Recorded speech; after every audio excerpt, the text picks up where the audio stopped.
Hello প্রিয় students, সবাইকে welcome আমার ইউটিউব চ্যানেল এডুকা টিউটোরিয়ালে। আশা করি সবাই ভালো আছো, সুস্থ আছো, একদম হ্যাপি রয়েছে। আজকে আমি তোমাদের আহ, প্রাণী হরমোনের যে দ্বিতীয় পার্ট সেটা আজকে নিয়ে এসেছি। অর্থাৎ আমরা আজকে পড়বো থাইরক্সিন হরমোন, অর্থাৎ থাইরয়েড গ্রন্থি সম্পর্কে। আর তার সাথে সাথে আমরা পড়বো অগ্ন্যাশয় অন্তঃক্ষরা, যে কোষ থেকে নিঃসৃত হয় নানান রকমের যে হরমোন, সেই ব্যাপারে আমরা আজকে পড়বো বা জানবো। ঠিক আছে? এর আগে যে ক্লাসগুলো আমরা করেছিলাম জীবন বিজ্ঞানে বা বিভিন্ন সাবজেক্ট যেমন অঙ্কে আছে, সেই ক্লাসগুলি অবশ্যই দেখবে। বিশেষ করে জীবন বিজ্ঞানে যে ক্লাসগুলি রয়েছে এর আগে দিয়েছিলাম, সেই ক্লাসগুলি অবশ্যই তোমরা দেখে নেবে। কারণ সেই ক্লাসগুলি না করে থাকলে তোমরা এই জায়গাটা এসে আরো অনেক কিছু আছে, অনেক কথা আছে যেগুলো হয়তো ঠিকমতো বুঝতে পারবে না। তাই সবাইকে বলবো আগের ক্লাসগুলি দেখে আসবে। অর্থাৎ ক্লাসগুলি দেখার সময় তোমরা ডেসক্রিপশন যে বক্স রয়েছে, অর্থাৎ একটা জায়গা রয়েছে যেখানে ক্লাসের একটা বর্ণনা, একটা কথা লেখা থাকে, সেই জায়গাতে আমি ক্লাসের লিঙ্ক গুলো দিয়ে দেবো। অবশ্যই তোমরা সেই ক্লাসের লিঙ্ক গুলো দেখে ক্লাসগুলো দেখে নেবে। ঠিক আছে? এবং আগের ক্লাসগুলোও লিঙ্ক দেওয়া রয়েছে, অবশ্যই দেখবে। এবং প্রত্যেককে বলবো ক্লাসগুলি ভালো লেগে থাকলে সাবস্ক্রাইব করবে, লাইক করবে, কমেন্ট করবে, জানাবে। এই হচ্ছে তোমাদের কাছে ছোট্ট একটি রিকোয়েস্ট। ঠিক আছে? তো চলো বেশি কথা না বলে আজকের ক্লাস শুরু করি। তো আজকে আমরা যেটা পড়বো সেটা হচ্ছে থাইরয়েড গ্রন্থি সম্পর্কে। ঠিক আছে? তাহলে এটা হচ্ছে আমাদের 3 নম্বর গ্রন্থি। 3 নম্বর গ্রন্থি হচ্ছে আমাদের থাইরয়েড।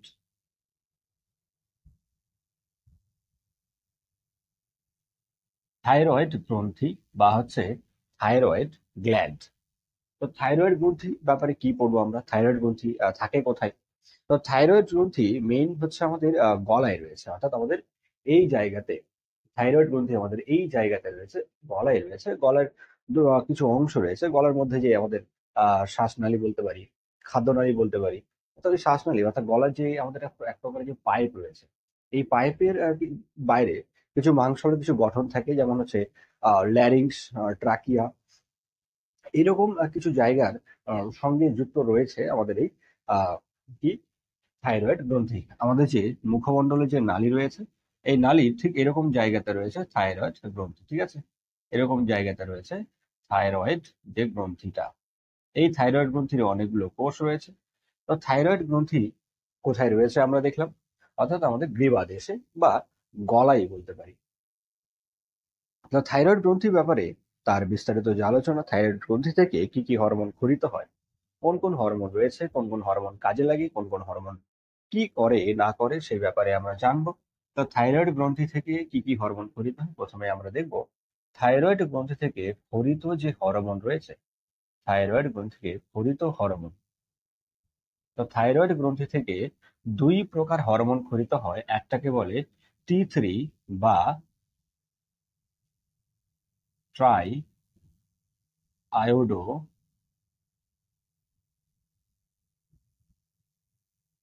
থাইরোনিন। আরেকটা রয়েছে T4, যার অপর নাম টেট্রা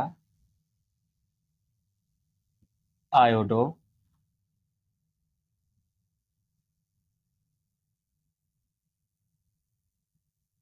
থাইরোনিন। থাইরোনিন T3, এবং যার অপর নাম হচ্ছে ট্রাই আয়োডোথাইরোনিন, এবং একটা হচ্ছে আমাদের T4, যার অপর নাম রয়েছে টেট্রা আয়োডোথাইরোনিন। তা আমাদের আজ যে আলোচ্য বিষয়, আমাদের ক্লাস 10-এর যে বিষয় রয়েছে, সেই ক্লাস 10-এ আমাদের কেবলমাত্র T4 ব্যাপারেই আলোচনার বিষয় রয়েছে। T4 ব্যাপারে রয়েছে, আর বেশি কিছু আমাদের এখানে কাজ করে না।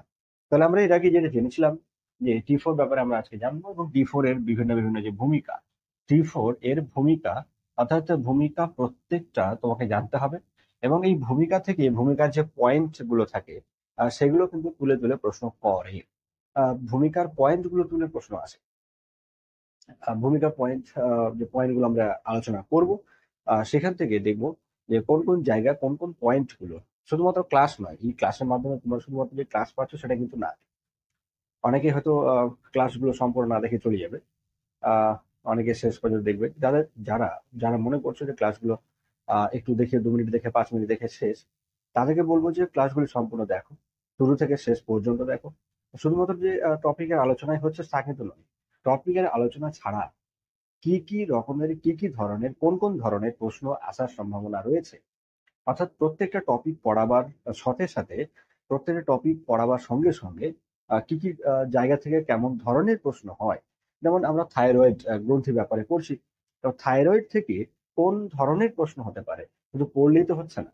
গড় করে সব শুধু মুখস্থ করে গেলাম, জেনে গেলাম, বুঝে গেলাম, না বুঝে শুধু সবকিছু মুখস্থ করে গেলাম, সেইভাবে কিন্তু এখন কাজে লাগছে না। এই বিগত কয়েকটা বছরের যে প্রশ্নের ধরন যদি আমরা দেখতে যাই, তাহলে অনেক রকম ভাবে প্রশ্নগুলো চেঞ্জ হচ্ছে, প্রশ্নের ধরন চেঞ্জ হচ্ছে। তো সেই জায়গা থেকে বা সেই প্রশ্নগুলো দেখে আমরা আমি তোমাদের জন্য এই টপিকগুলো থেকে কোন কোন ধরনের কোন কোন রকম ভাবে কি কি রকম ভাবে প্রশ্ন হতে পারে, প্রত্যেকটা লাইন প্রত্যেকটা পয়েন্ট আমি তোমাদেরকে অবশ্যই জানিয়ে দেব, বলে দেবো। এবং শুরু থেকে শেষ পর্যন্ত ক্লাসটি না দেখলে তোমরা কিন্তু সেই জিনিসটা বুঝতে পারবে না। যারা মনে করছো রেজাল্ট করার চিন্তা ভাবনা, জিনিসকে বোঝার চিন্তা ভাবনা, শুধু রেজাল্ট কেন, যদি কোনো টপিকে বোঝার ভালো করে চিন্তা থাকে, কোনোটা ভেবে রেখেছো যে একটা টপিকটা আমরা একটু ভালো করে দেখিনি, বা যে কোনো টপিক, জীবন বিজ্ঞান, অঙ্কের, ভৌত বিজ্ঞানের যে কোনো টপিক, যে কোনো জায়গা, কোনো অসুবিধা হয় ক্লাসগুলি পরবর্তীতে তোমরা যে কোনো সময় দেখতে পারবে। অন্য এক সময় রিভাইজ বা রিভিশন করার সময় তোমরা ক্লাসগুলি আহ, করে নিলে মানে বছরের শেষের দিকে আহ, যে কোনো সময় তোমরা ক্লাসগুলি করতে পারছো। এই হচ্ছে তোমাদের অ্যাডভান্টেজ। তো চলো আমাদের এই T4 ব্যাপারে আমাদের আলোচনা। তো প্রথম যে ভূমিকা রয়েছে, ভূমিকাকে বলা হয় বিপাক নিয়ন্ত্রণ। বিপাক কি জিনিস? বিপাক নিয়ন্ত্রণ, বিপাক নিয়ন্ত্রণ বা ভাই বিপাক হার নিয়ন্ত্রণ। তাহলে বিপাক কি জিনিস? দেখো, আমাদের যে কোষ রয়েছে না, আমাদের যে কোষ রয়েছে, এই কোষের মধ্যে নিউক্লিয়াস, সাইটোপ্লাজম, মাইটোকন্ড্রিয়া, এইরকম অনেক অনেক জিনিস রয়েছে। এই কোষগুলোর ভেতরে সব সময় কি হয়, রাসায়নিক বিক্রিয়া ঘটতেই থাকে। এই কোষগুলোর ভিতরে সবসময় কি হয়, রাসায়নিক বিক্রিয়া প্রত্যেক সেকেন্ডে, আমি এখন কথা বলছি, আমার দেহেও এখন রাসায়নিক বিক্রিয়া ঘটে। এই রাসায়নিক বিক্রিয়া এক এক রকমের ঘটে না, অনেক রকম অনেক টাইপের রাসায়নিক বিক্রিয়া দেখতে পাওয়া যায়।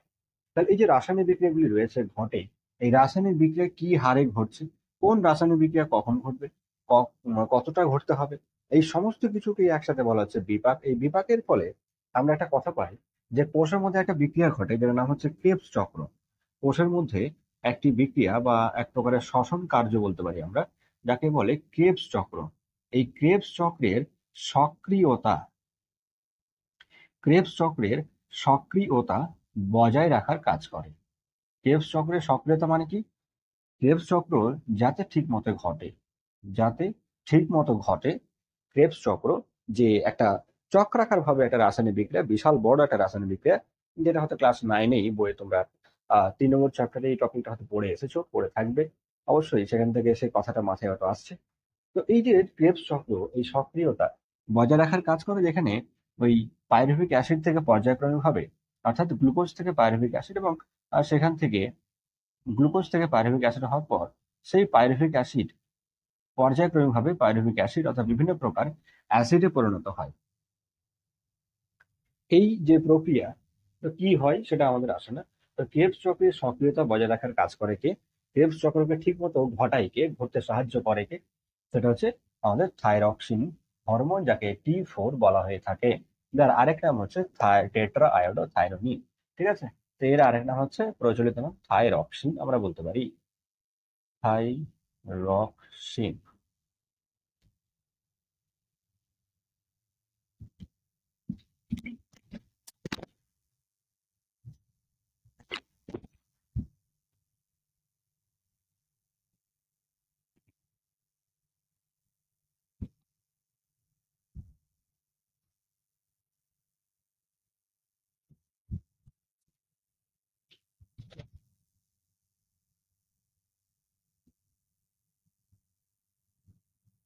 থাইরক্সিন নেক্সট যে কাজ আমরা করবো, 2 নম্বর যে কাজটা করে বিপাকের ক্ষেত্রেই, যে আহ, এই ক্রেবস চক্র করার পরে কোষের যে ভেদ্যতা, ঠিক আছে, অর্থাৎ কোষের মধ্যে ঘটে চলা রাসায়নিক বিক্রিয়া, যার মধ্যে একটি হচ্ছে কি, যে গ্লুকোজ এর বিপাক এর নিয়ন্ত্রণ করে। গ্লুকোজের বিপাকের জন্য এই হরমোনটি, অর্থাৎ থাইরক্সিন হরমোনটি কাজ করে থাকে, বিশেষ এক প্রকারের কাজ করে থাকে। তো দেহের মধ্যে, কোষের মধ্যে যে রাসায়নিক বিক্রিয়া ঘটার ফলে কোষের যে বিকাশ ঘটে, কোষের বিকাশেও, কোষের বৃদ্ধি বা বিকাশেও কাজ করে। কোষের বৃদ্ধি অর্থাৎ কোষ, যখন নতুন কোষ আসে তখন সেই কোষের বৃদ্ধি করতে হয়, বিকাশ করতে হয়, অর্থাৎ কোষটার আকারে বড়, তার কার্যক্ষমতা, বিভিন্ন কিছু বৃদ্ধি পেতে হয়, বৃদ্ধি করাতে হয়। এবং আমরা যেটা পড়বো সেটা হচ্ছে, এক কথায় এই যে কোষের মধ্যে ঘটে চলা বিভিন্ন রাসায়নিক বিক্রিয়া, এটাকে এক কথায় বলা হচ্ছে কি, বিএমআর নিয়ন্ত্রণ করে। এই বিএমআর এর পুরো নাম হচ্ছে বেসাল মেটাবলিক রেট, যাকে বাংলায় বলে, বিএমআর এর পুরো নাম হচ্ছে বেসাল মেটাবলিক রেট, যাকে বাংলায় বলে মৌল বিপাকীয় হার। মৌল বিপাকীয় হার নিয়ন্ত্রণ করে, মৌল বিপাকীয় হার নিয়ন্ত্রণ করে।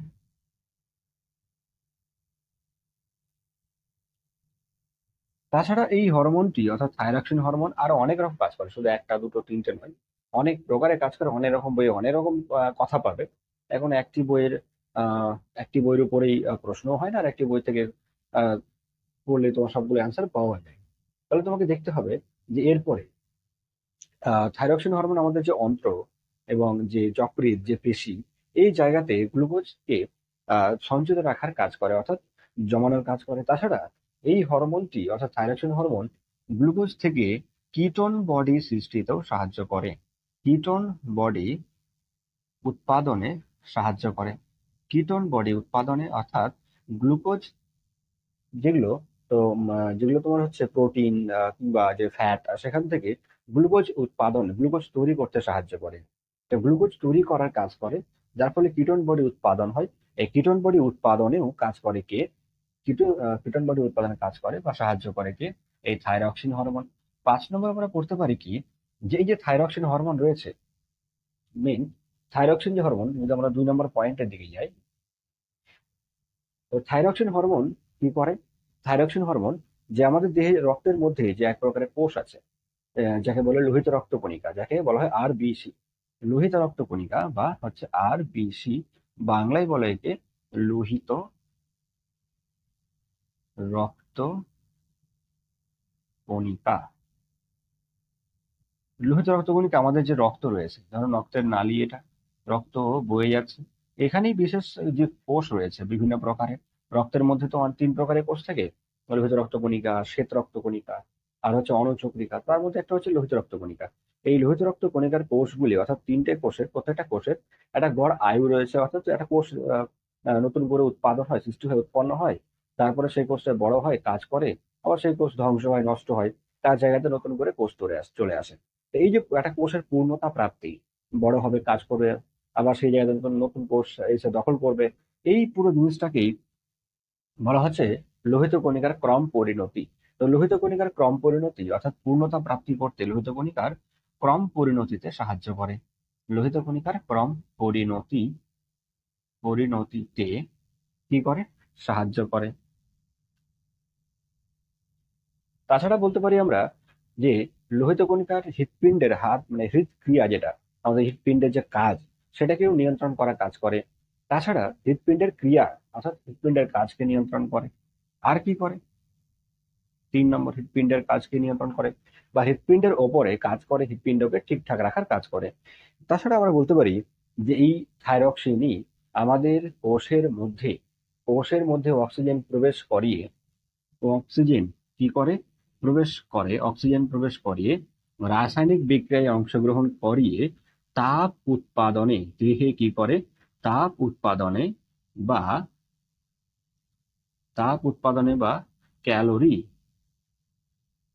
উৎপাদনে কি করে? সাহায্য করে।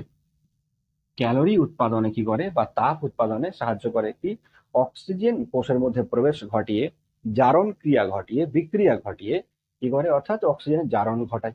তাহলে আমরা কি পেলাম এখানে একটা, যে অক্সিজেন এর কি করাবে? জারণ ঘটিয়ে, জারণ বলে একটা বিক্রিয়া, জারণ ঘটিয়ে কি করে? তাপ উৎপাদনে, তাপ উৎপাদনে সাহায্য করে, তাপ উৎপাদনে কি করে, সাহায্য করে। এবং শেষ যে আমরা পয়েন্টটা পেয়েছি সেটা হচ্ছে হৃৎপিণ্ডের উপরে কাজ করে, হৃৎপিণ্ডের উপরে কাজ করে। তো থাইরক্সিন ব্যাপারে তোমাকে এই কটা জিনিস জানতে হবে। যারা মনে করছো জিনিসটা টপিক গুলোকে দেখে নেওয়ার বা টুকে নেওয়ার, তারা অবশ্যই জিনিসটাকে টুকে নেবে, দেখে নেবে। এবং এই থাইরক্সিন, এই কথাগুলো নিয়ে কেমন প্রশ্ন হয় বলে দিই তোমাকে। থাইরক্সিনের অনেক সময় যে কাজ দেয়, দু তিনটা পয়েন্ট তুলে তুলে কাজ দেয়, অর্থাৎ পয়েন্ট তুলে দেবে তোমাকে। পড়ে গেলাম বা মুখস্থ করে নিলাম, সেটাই কিন্তু হবে না। তোমাকে কি করতে হবে, কাজ দেখতে হবে। যেমন কি, যে বলে দেবে যে লোহিত কণিকার ক্রম পরিণতি, যে আহ নিম্নলিখিত বিষয়গুলির উপর থাইরক্সিনের ভূমিকা লেখো। তখন বলে দেবে কি, একটা হচ্ছে লোহিত কণিকার লোহিত রক্ত কণিকার ক্রম পরিণতি, আর বিপাক নিয়ন্ত্রণ। এই দুটো পয়েন্ট তোমাকে বলে দিল। তখন তোমাকে এইভাবে পয়েন্ট তুলে দেবে, কিন্তু পয়েন্ট তুলে এখন প্রশ্ন হচ্ছে যে কোনো ভূমিকা লিখতে বলছে না। ঠিক আছে, যে কোনো ভূমিকা লিখতে বলছে না। যারা মুখস্থ করছো না বুঝে সুঝে, তাদেরকে বলবো ক্লাসটি তোমরা দেখো, অবশ্যই তোমাদের কাজে লাগবে। প্রত্যেকটা কথা, প্রত্যেকটা লাইন তোমাদের মাথায় আমি ঢুকে দেবো, ভুলবেই না আর কোনোদিন, চান্সই নেই ভুলের। তাহলে এই গেল আমাদের থাইরক্সিনের ভূমিকা। তো এই হচ্ছে আমাদের মেন কিছু থাইরক্সিনের ভূমিকা। তো এইখান থেকে একটা কথা আসে যে যেহেতু এই থাইরক্সিন কি করে, O2 অর্থাৎ অক্সিজেনের জারণ ঘটিয়ে তাপ উৎপাদনে সাহায্য করে, তার জন্য এই হরমোনটাকে একটা নাম দেওয়া হয়েছে। কি নাম দেওয়া হয়েছে? এই হরমোনটাকে নাম দেওয়া হয়েছে ক্যালোরিজেনিক হরমোন। এই হরমোনটাকে নাম দেওয়া হয়েছে কি, ক্যালোরিজেনিক হরমোন। ঠিক আছে, তাহলে ক্যালোরিজেনিক হরমোন কাকে বলে, ক্যালোরিজেনিক হরমোন কাকে বলে, তখন বলতে হবে তোমাকে থাইরক্সিন হরমোনকে ক্যালোরিজেনিক হরমোন বলা হয়। থাইরক্সিন হরমোনকে ক্যালোরিজেনিক হরমোন বলা হয়ে থাকে। ঠিক আছে, এছাড়া এই হরমোনটা যদি বেশি ক্ষরণ হয় দেহে, তাহলে কি হবে? তাহলে এই হরমোনটি যদি বেশি ক্ষরণ হয়, কম ক্ষরণ হয়, তাহলেও সমস্যা। যদি দেহে এই হরমোনটি বেশি ক্ষরণ হয়, তাহলে সমস্যা হয় শিশুদের ক্ষেত্রে ওই ক্রেটিনিজম, আর বড়দের ক্ষেত্রে মিক্সিডিমা বলে রোগ দেখা দেয়। দুটো রোগ দেখা দেয় বেশি আর কম ক্ষরণে। ঠিক আছে, ক্রেটিনিজম আর হচ্ছে মিক্সিডিমা, এই দুটি রোগের কথা মনে হবে। রোগগুলো খুব একটা আসে না, তো চেষ্টা করবে পড়ে রাখার, মনে রাখার।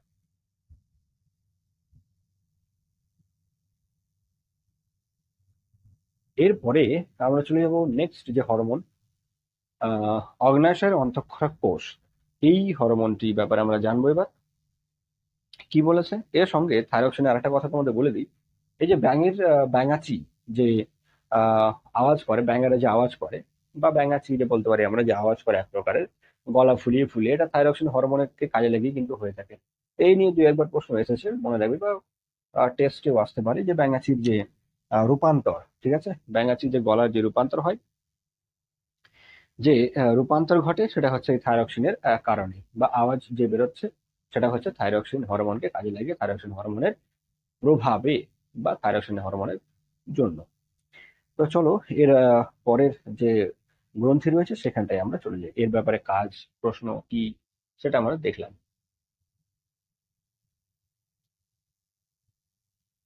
এরপর আমরা যেটা পড়বো সেটা হচ্ছে অগ্ন্যাশয়ের অন্তঃক্ষরা কোষ। অগ্ন্যাশয় যে অন্তঃক্ষরা কোষ, অগ্ন্যাশয় হচ্ছে আমাদের একটি দেহের অঙ্গ, যেটি যকৃতের আশেপাশেই যুক্ত রয়েছে। 4 নম্বর যে গ্রন্থি আমরা পড়ছি সেটাকে বলা হচ্ছে অগ্ন্যাশয়ের অন্তঃক্ষরা কোষ। অগ্ন্যাশয়ের অন্তঃক্ষরা কোষ।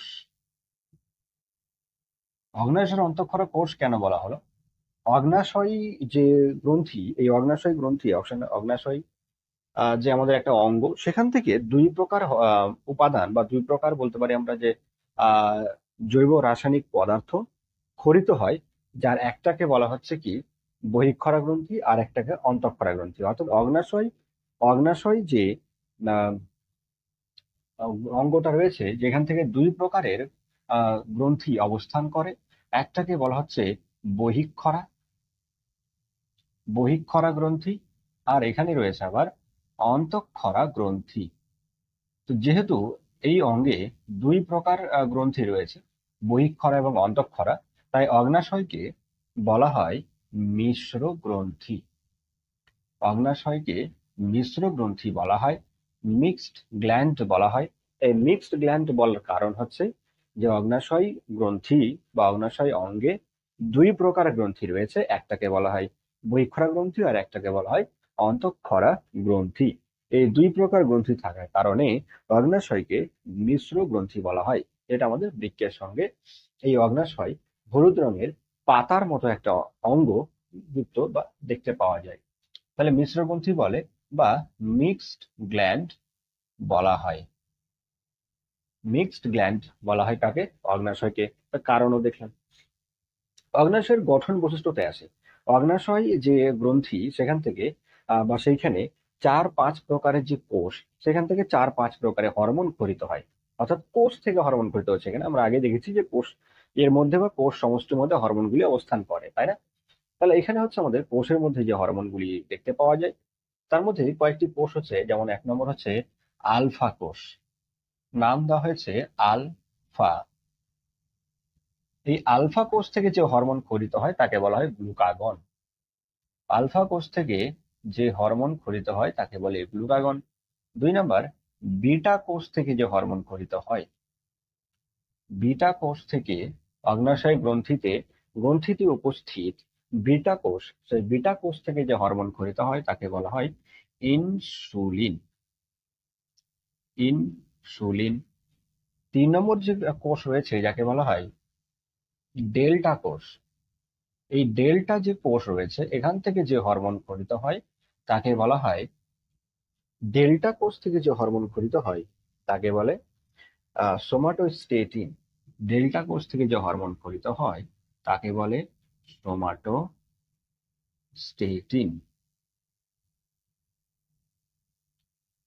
সোমাটোস্টেটিন।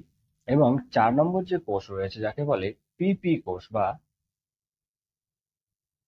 পিপি কোষ বা বলা হয় প্যানক্রিয়েটিক পলিপেপটাইড। ঠিক আছে? তো পিপি কোষ থেকে যে হরমোন ক্ষরিত হয় তাকে বলে প্যানক্রিয়েটিক পলিপেপটাইড। তো আমাদের এতগুলো হরমোন ব্যাপারে পড়তে হবে? একদমই না। আমাদের পড়তে হবে প্রথম দুটো হরমোন ব্যাপারে। একটা হচ্ছে আলফা কোষ থেকে ক্ষরিত হওয়া গ্লুকাগন, আর একটা বিটা কোষ থেকে ক্ষরিত হওয়া ইনসুলিন। ঠিক আছে? ইনসুলিন। এই দুটো হরমোন ব্যাপারে পড়বো। এর বাইরে আমাদের পড়ার দরকার নেই, মানে আমাদের আলোচ্য বিষয় নেই। এইখান থেকে আমরা কোন কোন বিষয়গুলো পড়বো, কোন কোন বিষয়গুলো ছাড়বো, কোন কোন জায়গা থেকে কিরকম ধরনের প্রশ্ন হবে, সেই জিনিসগুলোও দেখে নেব। তো চলো প্রথম দুটো কোষ অর্থাৎ কোষের আহ কাজগুলো আমরা দেখে নিই। তো প্রথম যেটা আমরা পড়বো সেটা হলো আলফা কোষ সম্পর্কে। তা আলফা কোষের প্রথম যদি আমরা কাজটা দেখতে যাই, আলফা কোষের বিভিন্ন যে কাজ, যেমন ইনসুলিন, আলফা কোষ থেকে বেরিয়ে হওয়া ক্ষরিত হওয়া যে হরমোন তাকে বলে ইনসুলিন। তো ইনসুলিন যে হরমোন তার বিশাল কাজ রয়েছে। কি কাজ? প্রথম হচ্ছে কার্বোহাইড্রেট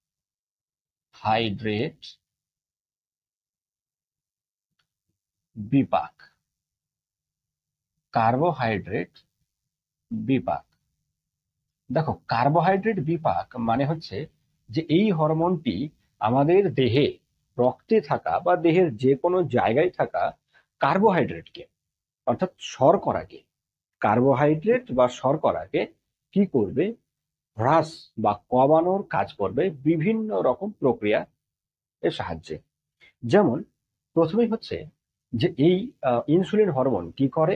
ইনসুলিন হরমোন আমাদের দেহের যে কোষ আছে, এই কোষের যে বাইরে কোষ পর্দা রয়েছে, এই যে বাইরে যে এইটা হচ্ছে কোষ পর্দা, এই বাইরে যে আবরণ, একেবারে কোষের বাইরে যে আবরণ থাকে তাকে বলা হয় কোষ পর্দা। এই কোষ পর্দার গায়ে খুবই ক্ষুদ্র ক্ষুদ্র ছিদ্র থাকে। এবার এই ছিদ্রগুলো দিয়ে অনেক সময় ক্ষুদ্র আকৃতির, যেমন ধরো এই হচ্ছে ছিদ্র, এখান দিয়ে এইরকম মাপের কোন একটা গ্লুকোজ এর অণু, কার্বোহাইড্রেট বা শর্করার অণু প্রবেশ করে যাচ্ছে, কিন্তু বড় মাপের যে অণুগুলো রয়েছে সেগুলো কিন্তু প্রবেশ করতে পারে না। আর এই গ্লুকোজ অণুগুলোই দেহের বাইরে রক্তে বা বিভিন্ন জায়গায় জমতে শুরু করে এবং সেখান থেকে রোগ বিরোগ হতে শুরু করে। তা আমাদের দেহে এই ইনসুলিন হরমোন ক্ষরিত হয়।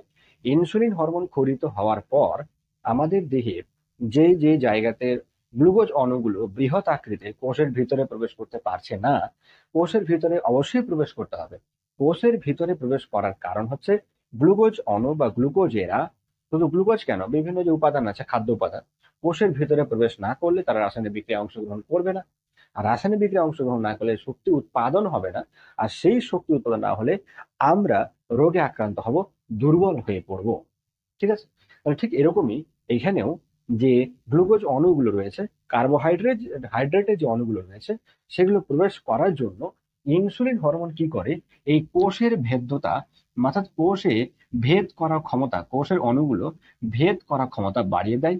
যার ফলে বৃহৎ মাপের যে অণুগুলো রয়েছে সেগুলো কোষের ভেতরে প্রবেশ করতে পারে এবং কোষের ভেতরে প্রবেশ করে তারা রাসায়নিক বিক্রিয়ায় অংশগ্রহণ করতে পারে। অর্থাৎ কোষের ভেদ্যতা বৃদ্ধি করার কাজ করে কে? কোষের ভেদ্যতা, যেটাকে বলা হয় ভেদ করার ক্ষমতা বৃদ্ধি করে, কোষের ভেদ্যতা বাড়াবার কাজ করে কে? ইনসুলিন। তা প্রথম আমরা যে কাজটা পেলাম, কোষের কোষের যে পর্দা রয়েছে, কোষের পর্দার ভেদ্যতা ভেদ্যতা বৃদ্ধি করে।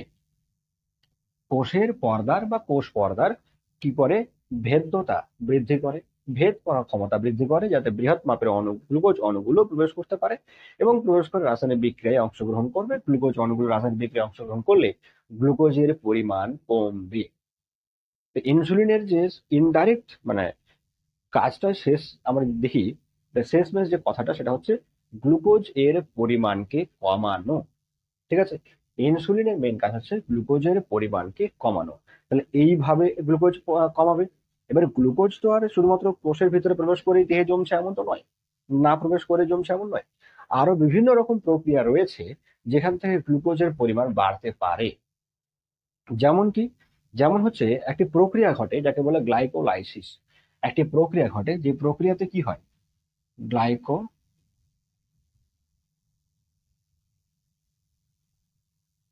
গ্লাইকোলাইসিস। এই গ্লাইকোলাইসিস প্রক্রিয়া বা গ্লাইকোলাইসিস যে ধাপ বলা হয়, এই গ্লাইকোলাইসিস ধাপে কি ঘটে? এই গ্লাইকোলাইসিস ধাপে গ্লুকোজ যে অণু সেটা পাইরুভিক অ্যাসিডে পরিণত হয়।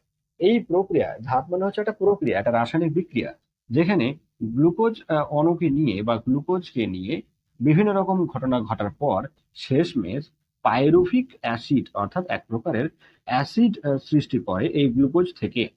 পাইরুভিক অ্যাসিড সৃষ্টি করার কাজ করে। তো পাইরুভিক অ্যাসিড সৃষ্টি করার কাজ করে কে? সেটা হচ্ছে ইনসুলিন। তো পাইরুভিক অ্যাসিড সৃষ্টি করার কাজ করে কে?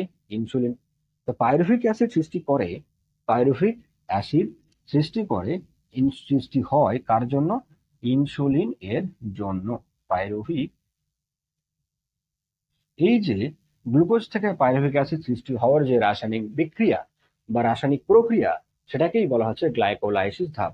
তো গ্লাইকোলাইসিস এর কি সক্রিয়তা বজায় রাখার কাজ করে কে? কে সক্রিয়তা বজায় রাখবে? সক্রিয়তা বজায় রাখবে ইনসুলিন। ঠিক আছে? তো ইনসুলিনের দুটো কাজ পেলাম। ঠিক আছে? একটা হচ্ছে কোষের ভেদ্যতা, আর এইভাবে হচ্ছে গ্লুকোজ থেকে তৈরি হচ্ছে পাইরুভিক অ্যাসিড। 3 নম্বর আমরা দেখব গ্লুকোজ, ইনসুলিন আর কি কি করতে পারে। তো 3 নম্বর যে ঘটনা সেটা বলছে ইনসুলিন এর ভূমিকার 3 নম্বর যে ঘটনা, সেখানে বলছে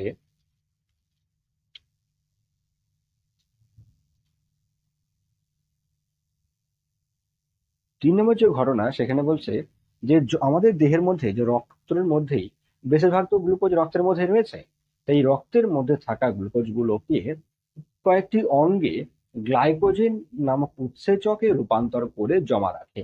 অর্থাৎ আমাদের দেহের যকৃৎ এবং পেশিতে, আমাদের দেহের মধ্যে যকৃৎ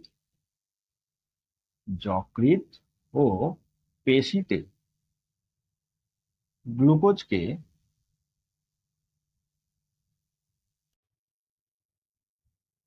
তাহলে ইনসুলিন হরমোন কি করে? যকৃৎ আর পেশিতে গ্লুকোজ কে গ্লাইকোজেন রূপে সঞ্চিত রাখার কাজ করে থাকে। ঠিক আছে? এবং আরো আমরা কি বলতে পারি যে প্রোটিনের উপর একটা কাজ করে। ঠিক আছে? শুধুমাত্র কার্বোহাইড্রেট বিপাক নিয়ন্ত্রণ করে থাকে এমনটা নয়, প্রোটিনের উপরেও কাজ করে। কি কাজ? প্রোটিনের উপর বা বিপাক প্রোটিন বিপাক নিয়ন্ত্রণ। প্রোটিন বিপাক নিয়ন্ত্রণ, তো প্রোটিন বিপাকের উপরে কি কাজ করে? প্রোটিন বিপাক নিয়ন্ত্রণের উপরে কি কাজ করে? তো প্রোটিন থেকে, অর্থাৎ নিওগ্লুকোজেনেসিস বলে একটা প্রক্রিয়া ঘটে, যেখানে প্রোটিন প্রোটিন থেকে গ্লুকোজ সৃষ্টি হয়। ঠিক আছে? প্রোটিন থেকে কি করে? প্রোটিন থেকে গ্লুকোজ সৃষ্টি হয়, এমন একটা রাসায়নিক বিক্রিয়া ঘটে, কোষের মধ্যেই ঘটে। এই রাসায়নিক বিক্রিয়া বাধা রূপে কাজ করে, অর্থাৎ এই যে রাসায়নিক বিক্রিয়া, এটার নাম দেওয়া হয়েছে নিওগ্লুকোজেনেসিস বলে। নিওগ্লুকোজেনেসিস প্রক্রিয়াকে বাধা দেওয়ার কাজ করে। কি প্রক্রিয়া? নিওগ্লুকোজেনেসিস প্রক্রিয়াকে, নিওগ্লুকোজেনেসিস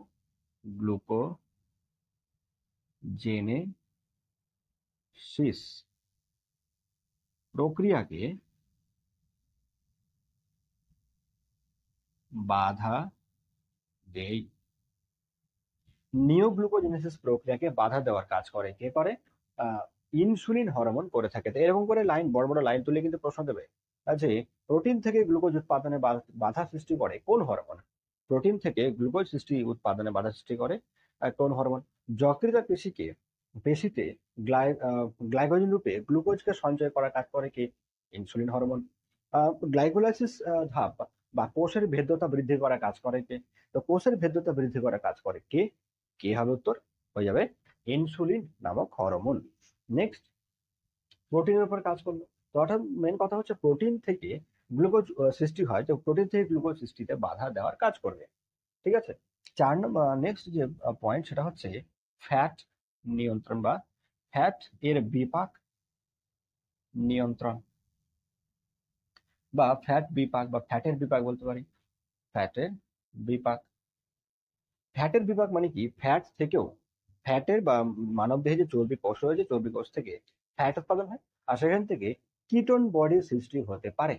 এই কিটোন বডির সৃষ্টিতে বাধা প্রদান করে। কিটোন বডির সৃষ্টিতে কি করে? বা ফ্যাট থেকে গ্লুকোজ উৎপাদন সৃষ্টিতে বাধা দেওয়ার কাজ করে।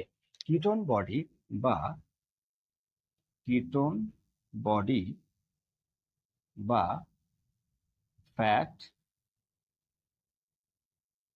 সৃষ্টিতে, কিটোন বডি বা গ্লুকোজ সৃষ্টিতে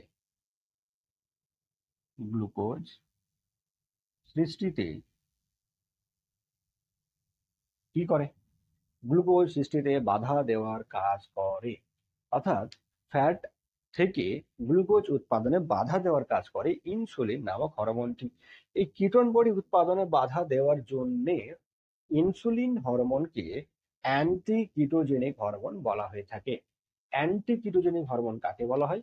অ্যান্টি কিটোজেনিক হরমোন মনে রাখবে, অ্যান্টি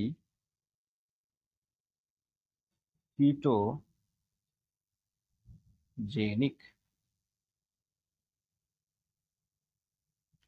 অ্যান্টিকিটোজেনিক হরমোন বলা হয় কাকে? অ্যান্টিকিটোজেনিক হরমোন বলা হয় ইনসুলিনকে। কেন বলা হয়? কেন বলা হয়? কারণ কি?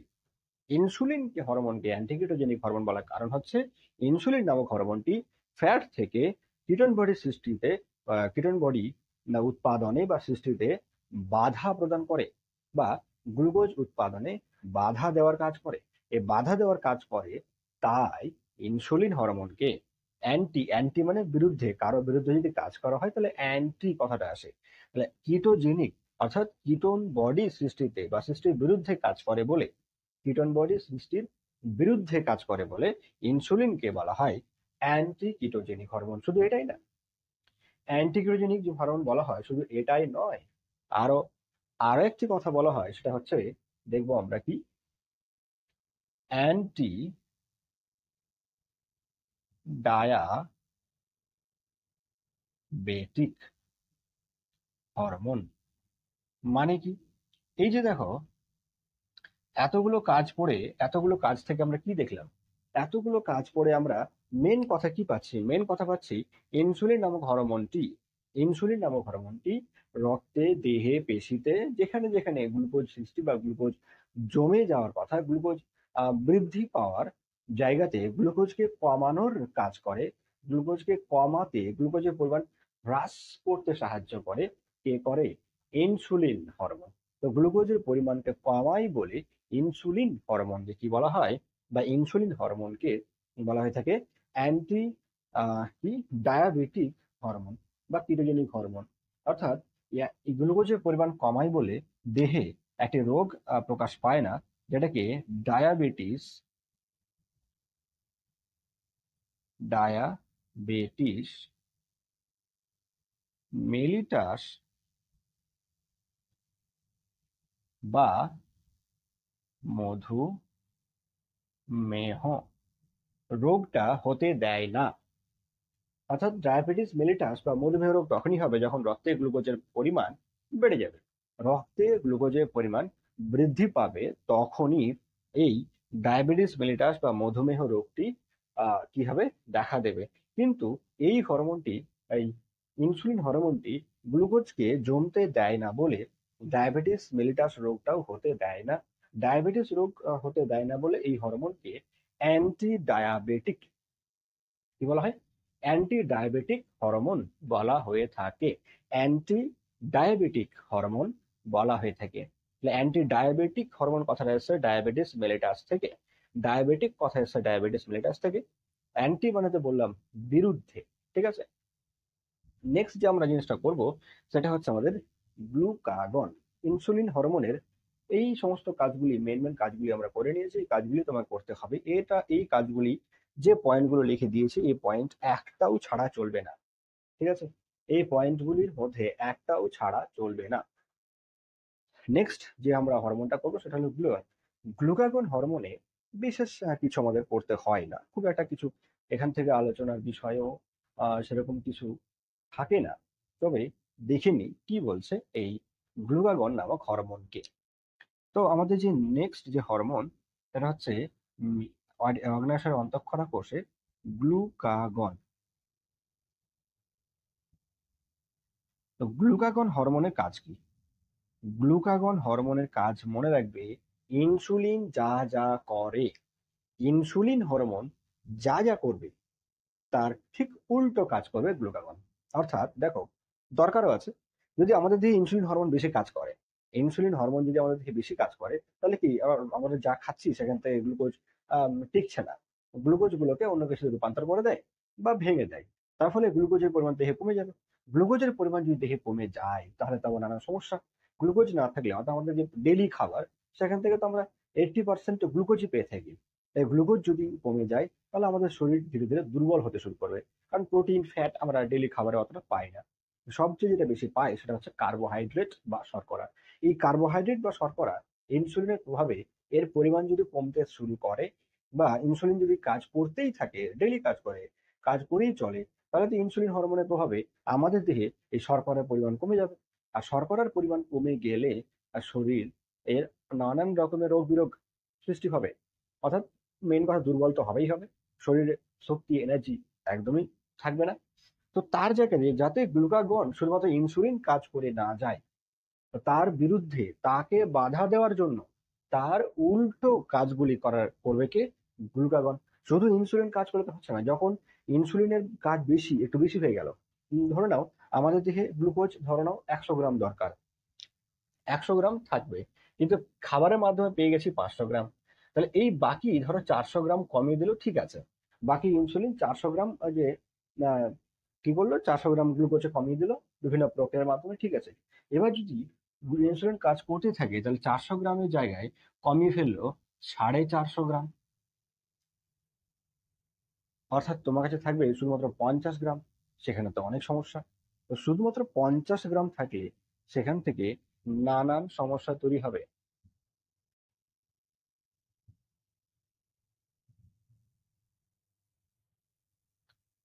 অগ্ন্যাশয়ের অন্তঃক্ষরা যে কোষ, সেখানে আমরা গ্লুকাগন বিষয়টা পড়ছিলাম, তাই তো।